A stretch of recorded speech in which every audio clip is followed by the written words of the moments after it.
kız oturmuş boyun sakat, kız kara kız terlemiş sineleri, hele zülfün kara kız oturmuş boyun sakat, kız kara kız terlemiş sineleri, hele zülfün kara kız.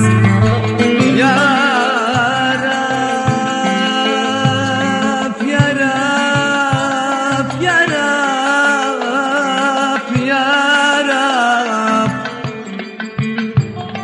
tövbeyle geldim bak huzuruna, kabul eyle beni de al yanına, aman aman. Her devaya derman olan Allah'ım, kabul eyle beni de